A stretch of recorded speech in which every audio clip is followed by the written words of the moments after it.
Here we see Kilauea erupting in its full glory, the true heartbeat of the earth on display. It's quite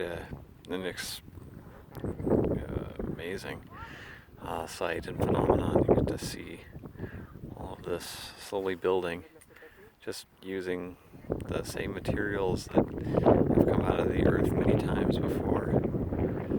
And of course, we find ways to recycle them. That's what all the plants continue to do. They get in there and they make life work on a place where it never has before. It's very reminiscent of space exploration, and some of the things with the lava here are particularly interesting in relation to that. You can consider the idea of utilizing more in situ resources for construction purposes, because of course if you can heat something up enough, you can get it to stick and then use it for building. There have been certainly plenty of interesting related proposals for doing this on the moon or Mars.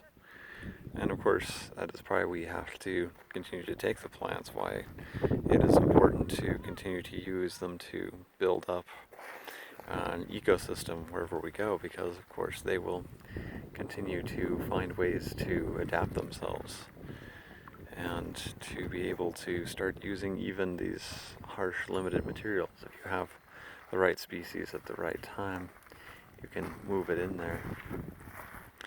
And this is also why we have to think about some of the ways that we can make that happen. Because of course you have to be very careful in your choices if you're going to have that be any kind of effective.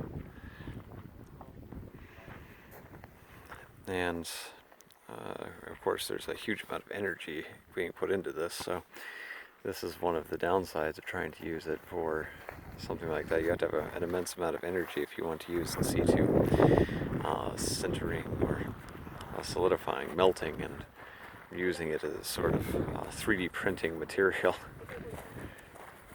You have to really get it hot and have to have a lot of resources to do that, whether it's something like nuclear power or access huge amounts of solar, wherever you can get it.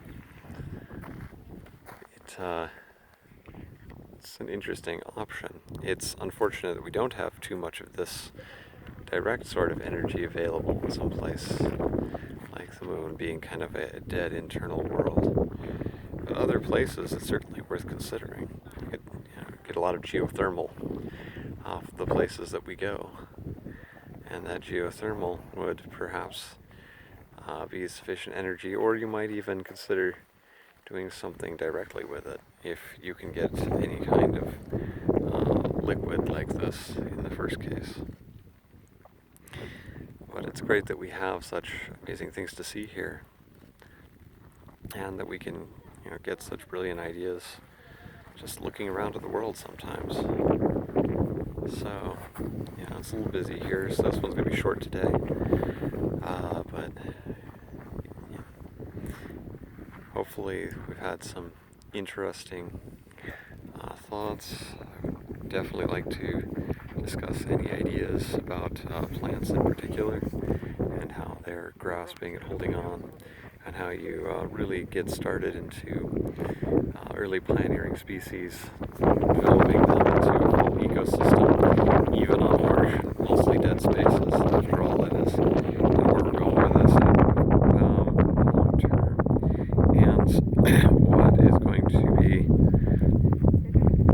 very important for us to have, not just outside but inside, all over the place, because we need to be able to break it down and use that machinery as effectively as possible.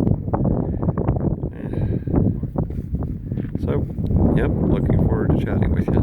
Catch you next time.